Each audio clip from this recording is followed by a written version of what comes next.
Hello dear student, welcome to my YouTube channel. आज हम लोग क्लास 11th रसायन विज्ञान का पार्ट 2 जिसका नाम है परमाणु की संरचना, ठीक है, इसके बारे में पढ़ेंगे। तो सबसे पहला इसमें हमारी हेडिंग है बोर का परमाणु मॉडल, ठीक है, इंपॉर्टेंट है।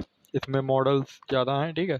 सन 1913 में नील्स बोर ने, ठीक है, ये चीज़ याद रखना कि किसने दिए हैं किसने नहीं दिए हैं, ठीक है, कौन सी सन में कौन सा मॉडल आया है, ठीक है। नील्स बोर ने रदरफोर्ड के नाप की मॉडल का एक संशोधित एवं विस्तृत रूप प्रस्तुत किया। मतलब संशोधित यानी एक संशोधित करके और विस्तृत रूप यानी बड़ा रूप में इसे प्रस्तुत किया। फिर क्या हुआ, यह प्लांक के क्वांटम सिद्धांत पर आधारित था, ठीक है। जब इलेक्ट्रॉन निम्न ऊर्जा स्तर से उच्च ऊर्जा स्तर में जाता है, मतलब कम पावर से ज़्यादा पावर की ओर जाता है, तब ऊर्जा का अवशोषण होता है, ठीक, मतलब ऊर्जा जाती है। तथा जब वह उच्च ऊर्जा स्तर से निम्न ऊर्जा स्तर में संक्रमण करता है, मतलब जाता है, तब ऊर्जा का उत्सर्जन होता है, ठीक है। इसका सूत्र भी लिखा है, ठीक है, ये सूत्र भी देख लो। ये सूत्र इंपॉर्टेंट है, ठीक है। डेफिनेशन के साथ वो मतलब ये जो आप बताओगे इसका नियम, उसके साथ अगर सूत्र लिख दोगे तो नंबर पूरे मिलेंगे, ठीक है। देख लो, ई उच्च माइनस ई निम्न बराबर होता है डेल्टा ई, ठीक है। और डेल्टा ई बराबर एच वी, जहाँ एच वी अपॉन लेमडा, ठीक है। जहाँ एच क्या है, प्लांक स्थिरांक है, बी बराबर विकिरण की ऊर्जा है, सी बराबर विकिरण का वेग है, और डेल्टा ई बराबर अवशोषित या उत्सर्जित ऊर्जा, ठीक है। अच्छा, उसके बाद क्या है, बोर मॉडल की संकल्पनाएं, ठीक है। क्या संकल्पनाएं बोर मॉडल की थी तो देख लीजिए, ठीक है। परमाणु में इलेक्ट्रॉन नाभिक के वो चारों ओर उपस्थित निश्चित ऊर्जा या निश्चित त्रिज्या वाले वृत्ताकार पदों में चक्कर लगाते हैं। इन वृत्ताकार पदों को निश्चित कक्षा या अनुमत ऊर्जा स्तर, ठीक है, कहते हैं। नाभिक के चारों ओर कक्षाएं केंद्रीय रूप में व्यवस्थित रहती हैं। इन्हें के एल एम एन, ठीक है, या 1 2 3 4 आदि द्वारा दर्शाया जाता है। कैसे दर्शाया जाता है, देखिए एक डायग्राम है, उसके थ्रू आप समझ जाएंगे। ये देखिए, ठीक है, चाहे तो आप ऐसे अल्फाबेट से दर्शाए चाहे नंबर दर्शाए, ठीक है। ये नाभिक होता है, ठीक है। उसके बाद नेक्स्ट पेज पे चलते हैं। उसके बाद इसकी दूसरी, ठीक है, संकल्पना है, वो देख लीजिए। प्रत्येक इलेक्ट्रॉन के साथ उसकी गति तथा स्थिति के साथ स्थिति कारण ऊर्जा की एक निश्चित मात्रा निहित होती है। किसी एक निश्चित कक्षा में घूमने वाले सभी इलेक्ट्रॉन की ऊर्जाएं समान होती हैं। मतलब जो साथ में घूम रहे होते हैं, मतलब निश्चित कक्षा में जो घूम रहे होते हैं, उनकी ऊर्जा कैसी होती है, समान होती है, मतलब एक जैसी होती है, ठीक है। इलेक्ट्रॉन तथा नाभिक के मध्य जो आकर्षण बल कार्य करता है, वह अब केंद्र बल द्वारा संतुलित होता है। वह किसके द्वारा संतुलित होता है, अब केंद्र बल द्वारा संतुलित। ऐसा क्वेश्चन आता है कि इलेक्ट्रॉन और नाभिक के मध्य या बीच में जो आकर्षण बल कार्य करता है, उस बल का नाम बताइए, ठीक है। या वह किस बल द्वारा संतुलित होता है, तो आप बोल सकते हैं अब केंद्र बल द्वारा संतुलित होता है, ठीक है। अर्थात ये सूत्र है M B square equal Z E square upon R, ठीक है। अच्छा, आ जाइए कृषिका विकिरण। यह कृषिका जो प्रत्येक प्रकार के विकिरणों का पूर्णतया उत्सर्जन तथा अवशोषण करती है, उसे आदर्श कृषिका कहा जाता है, ठीक है। मतलब जो प्रत्येक प्रकार या हर तरह के विकिरणों को पूर्णता या तो उसका उत्सर्जन करेगी या उसका अवशोषण करेगी, उसे आदर्श कृषिका कहा जाएगा। तथा इस कृषिका से उत्सर्जित होने वाली विकिरणों को कृषिका विकिरण कहते हैं, ठीक है। मतलब इनके द्वारा जो कृषिका से जो विकिरण होता है, उन्हें कृषिका विकिरण कहा जाता है। उसके बाद आ जाइए प्लांक क्वांटम सिद्धांत।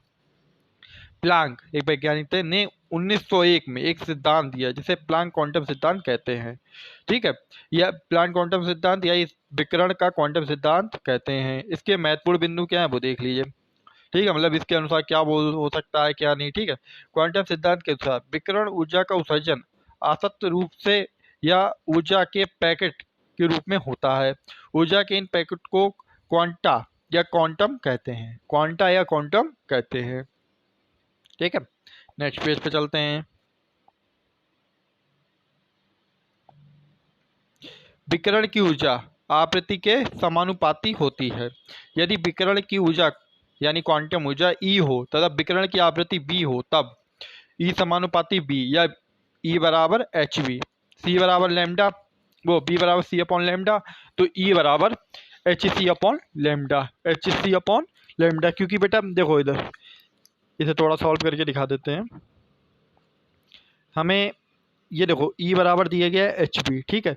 बी बराबर क्या होता है, बी बराबर क्या होता है सी अपॉन लेमडा। तो सी की जगह हम क्या रखेंगे, वो बी की जगह क्या रखेंगे हम, सी अपॉन लेमडा। तो ये यही तो सूत्र बन जाएगा, ई बराबर एच सी अपॉन लेमडा। इसे क्या बोलते हैं, लेमडा, इसे बोलते हैं लेमडा, ठीक है, याद रहेगा। ये सूत्र है, ठीक है, ये सूत्र है सब, ठीक है, याद रखिएगा, ठीक है। उसके बाद नीचे चलते हैं और देखें और क्या है इसमें।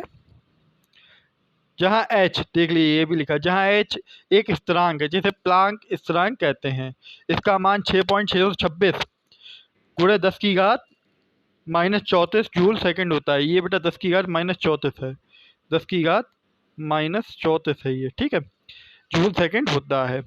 एवोगाद्रो यानी Na, Na बेटा ये सबिक्स में लिखा है Na नीचे, मतलब ठीक है, यह NO नहीं है, ये N0 है, N0, ठीक है, के बराबर क्वांटम की कुछ ऊर्जा आइंस्टीन ऊर्जा कहलाती है। अतः आइंस्टीन ऊर्जा, ठीक है, आइंस्टीन ऊर्जा बराबर ई बराबर एन ए, ई बराबर N H C upon lambda, ठीक है, ये भी एक सूत्र है, ये आगे आपके न्यूमेरिकल में काम देंगे। उसके बाद देख लीजिए प्रकाश विद्युत प्रभाव। जब किसी निश्चित आवृत्ति वाले विकिरण को धातु सतह पर डाला जाता है तो धातु की सतह से इलेक्ट्रॉन का उत्सर्जन होने लगता है, ठीक है। धातु की सतह से इलेक्ट्रॉन का उत्सर्जन प्रकाश विद्युत प्रभाव कहलाता है। आप लोगों ने देखा होगा जैसे रेलिंग लगी है आपके, ठीक है, उस पर जब पानी बरसेगा तो वो गीली हो जाएगी, और जैसे ही एकदम धूप आएगी तो आप देखें वो पानी सूख जाएगा। वो पानी सूखेगा नहीं, पानी का क्या हो जाता है, उत्सर्जन हो जाता है। क्या हो जाता है, उत्सर्जन।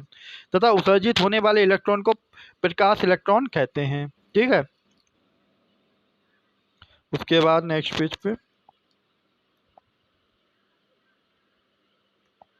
ये देखो बेटा, ये इसका भी सूत्र है के ई बराबर H B minus B zero, ठीक है, जहाँ बी बराबर क्या है, सी अपॉन लेमडा, ठीक है, सी अपॉन लेमडा। और इधर हमारा, अब इसे भी समझ लो बेटा, बेटा सी अपॉन लेमडा है ये, ठीक है। जैसे मान लो ये इस हिसाब से हो गया, आप ये ऐसे हो जाता है के ई बराबर एच, ठीक है, सी अपॉन लेमडा माइनस सी अपॉन लेमडा जीरो, क्योंकि एक को हमने लेमडा जीरो मान लिया। इसमें से बेटा सी कॉमन ले लो, सी कॉमन ले लो। जब सी कॉमन ले लोगे तो क्या हो जाएगा, सी कॉमन ले लिया हमने, के ई बराबर ये हो जाएगा H C upon 1 upon lambda minus 1 upon lambda zero. ये सूत्र इस प्रकार से बन गया, वो डायरेक्ट लिखा हुआ है आपका, वो कैसे ऐसी मतलब बाहर हो गया, ठीक है। तो ये इस हिसाब से सूत्र बन गया, ठीक है। उसके बाद जहाँ उपरोक्त समीकरण को आइंस्टीन की प्रकाश विद्युत प्रभाव समीकरण कहते हैं। इसे क्या बोलते हैं, इस सूत्र को क्या बोलते हैं, इस सूत्र को बोलते हैं आइंस्टीन की प्रकाश विद्युत प्रभाव समीकरण। जहाँ बी जीरो और लेमडा जीरो क्रमशः दहली आवृत्ति दहली तरंग दैर्घ्य है। बी जीरो क्या है, दहली आवृत्ति, बी जीरो क्या है, दहली आवृत्ति, और लेमडा जीरो क्या है, दहली तरंग दैर्घ्य, ठीक है। विद्युत चुंबकीय विकिरण की दैत्य प्रकृति, ये इसी में है, ठीक है। जब प्रकाश किसी द्रव के साथ विकिरण की अननोन क्रिया करता, मतलब बहुत क्रिया करता है, तब यह कण जैसा गुण प्रदर्शित करता है। और जब विकिरण का संचरण होता है तब यह तरंग जैसा व्यवहार, ठीक है, जैसे विकिरण और जैसे व्यतिकरण और विवर्तन करता है। इसे विद्युत चुंबकीय का दैत्य व्यवहार कहा गया, ठीक है। उसके बाद आ जाइए कोश उपकोश। कोश क्या होता है, उपकोश क्या होता है। परमाणु में इलेक्ट्रॉन विभिन्न ऊर्जा स्तरों में जैसे KL, MN में व्यवस्थित रहते हैं, इन्हें कोश कहते हैं, ठीक है। कोशी परिवार समझे क्या है, परमाणु में इलेक्ट्रॉन विविध ऊर्जा स्तरों जैसे KL, MN में व्यवस्थित रहते हैं, इन्हें कोश कहते हैं। कोश कोशों से मिलकर बने होते हैं जिन्हें SPD और SPDF होगा, ये सॉरी SPDF से प्रदर्शित करते हैं। KL, MN कोशों में क्रमशः केवल एक S, 2 यानी 2S तथा 2p, ठीक है, 3s और 30 नहीं 3p होगा, तथा 3d, 4s 4p 4d तथा 4f उपकोष होते हैं। इनमें अधिकतम 2, 8, 18 तथा 32 इलेक्ट्रॉन रह सकते हैं, जैसे बोरबरी योजना के थ्रू। और कुछ है, आगे बढ़ते हैं। क्वांटम इलेक्ट्रॉनिक ऊर्जा स्तर के लिए प्रमाण, क्या प्रमाण है इसके लिए? क्वांटम इलेक्ट्रॉनिक ऊर्जा स्तरों के लिए प्रमाण उत्सर्जन तथा अवशोषण स्पेक्ट्रा। ऊर्जा के अवशोषण तथा उत्सर्जन के आधार पर स्पेक्ट्रम दो प्रकार के होते हैं। कौन कौन से होते हैं? उत्सर्जन स्पेक्ट्रम, ठीक है। उत्सर्जन स्पेक्ट्रम क्या होता है देख लो बेटा। जब किसी गर्म स्रोत पदार्थ से उत्सर्जित होने वाली विकिरण को प्रिज्म में से गुजारा जाता है तो एक स्पेक्ट्रम प्राप्त होता है। ऐसे स्पेक्ट्रम को ऊर्जा उत्सर्जन स्पेक्ट्रम कहते हैं। उसके बाद क्या है? हाइड्रोजन स्पेक्ट्रम, ठीक है। हाइड्रोजन स्पेक्ट्रम इसी में है। उत्तेजित हाइड्रोजन परमाणु विविक्त आवृत्ति वाले विद्युत चुंबकीय विकिरण उत्सर्जित करते हैं। इन विकिरण को स्पेक्ट्रास्कोप में से गुजारने पर उत्सर्जित क्वांटा होगा, सॉरी टांटा लिख दिया, क्वांटा होगा, ये क्वांटा स्पेक्ट्रम प्राप्त होता है। इस स्पेक्ट्रम में अधिक संख्या में रेखाएं उपस्थित होती हैं, जिन्हें श्रेणियां कहते हैं। उसके बाद इस स्पेक्ट्रम में विभिन्न रेखाएं समूह में उपस्थित होती हैं, जैसे लाइमैन, ग्रामर, ठीक है, पासवान, ब्रैकेट, फुंड तथा हम्पले। इन रेखाओं के नाम उनके खोजकर्ता वैज्ञानिकों के आधार पर रखे गए। मतलब ये जो नाम है ऐसे, ठीक है, आपको लग रहा है कितना अजीबोगरीब नाम है, ये सब वैज्ञानिक के नाम पे ही रखे गए हैं, ठीक है। उसके बाद रिवोक ने उपयुक्त रेखा या उत्सर्जित स्पेक्ट्रम रेखाओं के लिए निम्नलिखित सूत्र दिया। कौन सा सूत्र दिया ये देख लीजिए। बी बराबर आर 1/n1² माइनस 1/n2 का स्क्वायर, ठीक है। हाइड्रोजन को छोड़कर, ठीक है, जब हाइड्रोजन छोड़ेंगे तो ये नीचे वाला सूत्र लगेगा। जब हाइड्रोजन को छोड़ेंगे नीचे वाला सूत्र लगेगा। जब इसके न्यूमेरिकल कराएंगे तब आपको ये और अच्छे से क्लियर हो जाएगा, ठीक है। अभी तो मैं आपको ये नोट्स के जरिए सही मतलब थोड़ा पढ़वा रहा हूँ। दूसरा क्या है हमारा? अवशोषण स्पेक्ट्रम है, ठीक है। जब श्वेत प्रकाश को किसी प्रतिदर्श, ठीक है, में से गुजारा जाता है तो स्पेक्ट्रोस्कोप के द्वारा स्पेक्ट्रमी रेखाओं का अध्ययन करने पर उसके स्पेक्ट्रम में कुछ काली रेखाएं प्राप्त होती हैं, जो सतत स्पेक्ट्रम के प्रकार की होती हैं। इन काली विभिन्न उपकोषों के लिए रेखाओं के कारण इसे अवशोषण स्पेक्ट्रम कहते हैं, ठीक है। ये अवशोषण स्पेक्ट्रम की डेफिनेशन हो गई। इसके अंदर क्या आता है? द्रव एवं प्रकाश की दैत्य प्रकृति, बहुत इंपॉर्टेंट है ये। जिस प्रकार प्रकाश तरंग एवं कण दोनों के गुण दर्शाता है, उसी प्रकार सभी अति सूक्ष्म द्रव कण जैसे इलेक्ट्रॉन, प्रोटॉन, न्यूट्रॉन, आयन आदि गतिशील होने पर दैत्य प्रकृति दर्शाते हैं। अर्थात ये गतिशील होने पर कण तथा तरंग दोनों के गुणधर्म दर्शाते हैं। दे ब्रॉगली समीकरण, ठीक है, ये भी इंपॉर्टेंट है।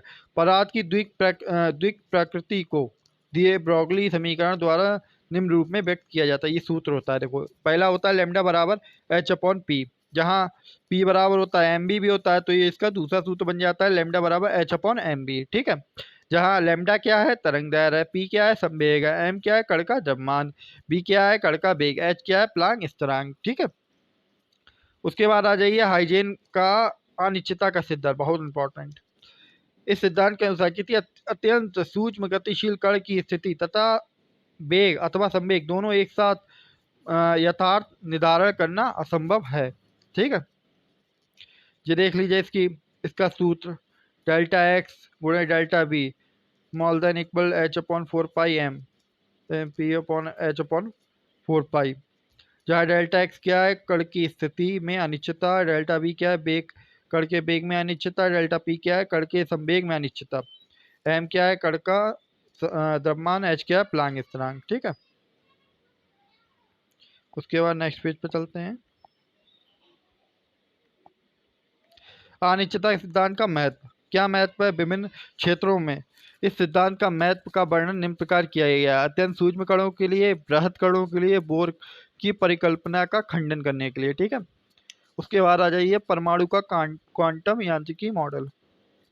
क्वांटम यांत्रिकी मॉडल में क्वांटम यांत्रिकी वह विज्ञान है जिसके अंतर्गत दैत्य व्यवहार दर्शाने वाले अर्थात तरंग एवं कण के समान गुण प्रदर्शित करने वाले सूक्ष्म कणों जैसे इलेक्ट्रॉन आदि का अध्ययन किया जाता है। इस यांत्रिकी ने परमाणु के एक नए मॉडल को जन्म दिया जिसे क्वांटम यांत्रिकी मॉडल कहा जाता है। यह मॉडल श्रोडिंगर तरंग समीकरण पर आधारित है।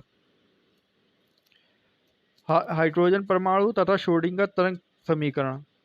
हाइड्रोजन परमाणु के लिए श्रोडिंगर समीकरण को हल करने पर इलेक्ट्रॉन के संभव ऊर्जा स्तर पर उनके संगत तरंगफल 4 होते हैं। श्रोडिंगर समीकरण ये बहुत इंपॉर्टेंट है बीएससी में, तो इसका फर्स्ट ईयर में तो इसका आपको सॉल्व करके दिखाया जाता है कैसे ये आता है। ठीक है, ये इसका सूत्र है।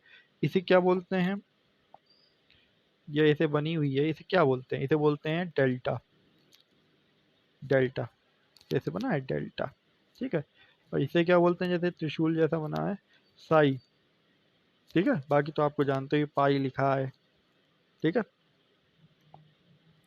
क्वांटम रेखाएं वे रेखाएं जिनके द्वारा किसी परमाणु में इलेक्ट्रॉन की सही स्थिति तथा ऊर्जा का पूर्ण वर्णन किया जाता है, क्वांटम संख्या कहलाती है। ठीक है।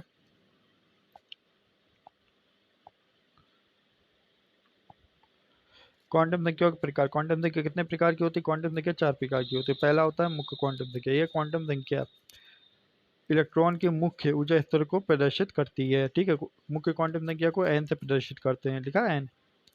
उसके बाद n के संभावित मान क्या होते हैं? 1 2 3 4, ये इसके संभावित मान होते हैं। n का मान इलेक्ट्रॉन कोश के आकार को निर्धारित करता है। जो कोश नाभिक नामिक नहीं नाभिक है, ठीक है, नाभिक के निकटतम होता है, उसके लिए n बराबर 1 होता है।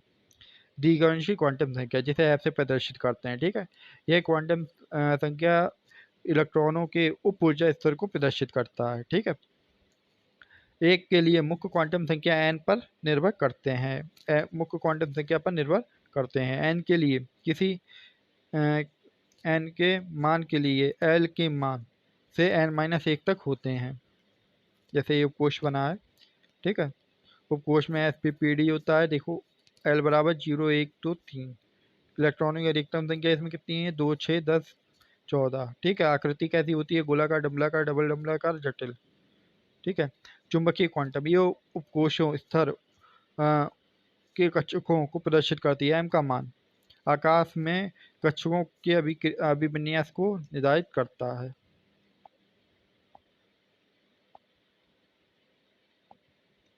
चक्रण यानी स्पिन क्वांटम संख्या, यह क्वांटम संख्या इलेक्ट्रॉन के अपनी अक्ष के परितः घूमने की दिशा को प्रदर्शित करती है। मतलब इलेक्ट्रॉन अपनी दिशा में किस साइड ज़्यादा घूम रहा है।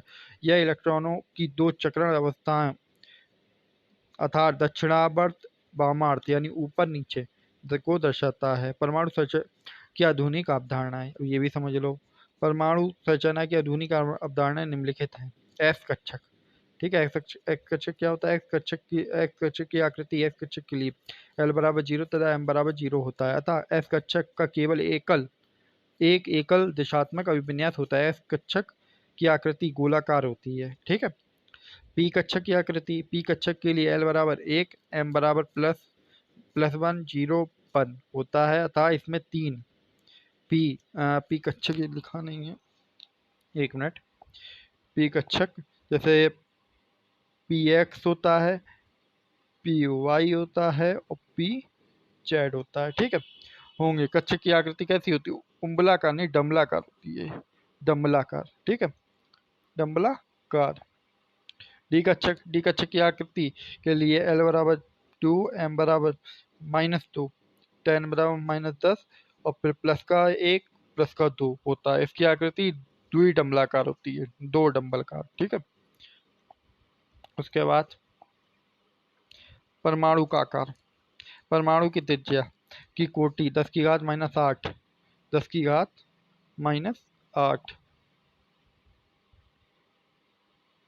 सेंटीमीटर होता है, जबकि इसके नाभिक की त्रिज्या की कोटि होती है 10⁻⁻12 10⁻⁻12 सेंटीमीटर होती है।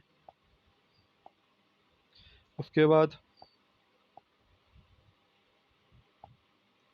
इलेक्ट्रॉन को कक्षकों में भरने के लिए नियम। विभिन्न कक्षकों में इलेक्ट्रॉन भरने के लिए निम्न नियम महत्वपूर्ण भूमिका निभाते हैं। जैसे अब बाउ का नियम बहुत इंपॉर्टेंट है। इस नियमानुसार परमाणुओं की कक्षाओं में इलेक्ट्रॉन कक्षकों की ऊर्जा के बढ़ते क्रम में बढ़ते हैं। जैसे 1s, ठीक है, 2s, फिर 2p, फिर 3s, 3p, 3d। ठीक है, एक बार दोबारा समझा देते हैं। पहले 1s2, फिर 2s2, फिर 2p। ठीक है, फिर लिखेंगे 3s, 3p, 3d, 4s, 4p, 4d, 4f, 5s, 5p, 5d, 5f। ठीक है, और उसके बाद 6s, 6p, 6d, 7s। ठीक है, पाउली का वर्जन नियम। ठीक है, इस नियम अनुसार किसी परमाणु में किन्हीं दो इलेक्ट्रॉन के लिए चारों क्वांटम संख्याओं के मान समान नहीं रहते हैं, अथवा एक कक्षक में अधिकतम विपरीत चक्रण वाले दो इलेक्ट्रॉन ही भरे जा सकते हैं। जैसे विभिन्न कोशों में अधिकतम संभव इलेक्ट्रॉन की संख्या s बराबर 2, p बराबर 6, d बराबर 10, f बराबर 14 होती है। ये संख्याएं हैं। उसके बाद आ जाइए हुंड का नियम। इस नियम अनुसार एफ पी डी या एफ कोशों के किसी भी कक्षक में इलेक्ट्रॉन का युग्मन तब तक संभव नहीं होता है जब तक कि सभी कोश समान चक्रण वाले इलेक्ट्रॉन से नहीं भरे जाता। ठीक है, जब तक समान इलेक्ट्रॉन इसमें नहीं भरे जाएंगे तब तक इसका चक्रण संभव नहीं होता है, इलेक्ट्रॉन का युग्मन संभव नहीं होता है। परमाणु का इलेक्ट्रॉनिक विन्यास क्या होता है, देख लीजिए। किसी तत्व के परमाणु की कक्षाओं में इलेक्ट्रॉन को क्रम व्यवस्थित करने का क्रम उस इलेक्ट्रॉन का इलेक्ट्रॉनिक विन्यास कहते हैं। इलेक्ट्रॉनिक विन्यास द्वारा क्वांटम संख्या का निर्धारण। किसी परमाणु के nx इलेक्ट्रॉन उदाहरण जैसे 2pq के लिए मुख्य क्वांटम संख्या n के बराबर होती है। द्विभाषी संख्या का मान sp d तथा f कक्षक के लिए f है। f कक्षक के लिए क्रमशः 0, 1, 2, 3 होता है। चुंबकीय तथा चक्रण क्वांटम संख्याओं के मान कक्षकों के विन्यास द्वारा ज्ञात करते हैं। उसके बाद आ जाइए सम इलेक्ट्रॉनिक स्पिनीच। ठीक है, ये भी इंपॉर्टेंट है। वे परमाणु अथवा आयन जिसमें इलेक्ट्रॉन की संख्या समान होती है सम इलेक्ट्रॉनिक स्पिनीच कहलाती हैं। ठीक है, उसके बाद है हाइड्रोजन परमाणु की इलेक्ट्रॉन मेघ धारणा। ये इंपॉर्टेंट है, 2-3 साल लगातार आया है। हाइड्रोजन परमाणु में एक प्रोटॉन तथा एक इलेक्ट्रॉन होता है। प्रोटॉन परमाणु के नाभिक तथा इलेक्ट्रॉन ऋणावेश के रूप में नाभिक के चारों ओर 3 विमाओं में विसरित रहता है। इस ऋणावेशित इलेक्ट्रॉन अन्य का घनत्व इलेक्ट्रॉन में पाए जाने की प्रायिकता वाले क्षेत्र में अधिक होता है। आधुनिक विचारों के अनुसार नाभिक के चारों ओर स्पष्ट प्रतीक कक्षाएं नहीं होती, किंतु इलेक्ट्रॉन अवृह होता है। परमाणु के नाभिक के चारों ओर आकाश के वे त्रिम क्षेत्र जिनमें इलेक्ट्रॉन के पाए जाने की प्रायिकता अधिकतम होती है कक्षक कहलाते हैं। ठीक है, उसके बाद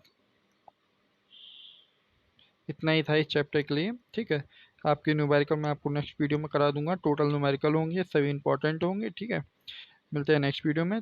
और इसकी अगर आपको नोट्स की पीडीएफ चाहिए हो तो मुझे कमेंट सेक्शन या व्हाट्सएप पे मैसेज करके बता दीजिएगा। ठीक है, मिलते हैं नेक्स्ट वीडियो में।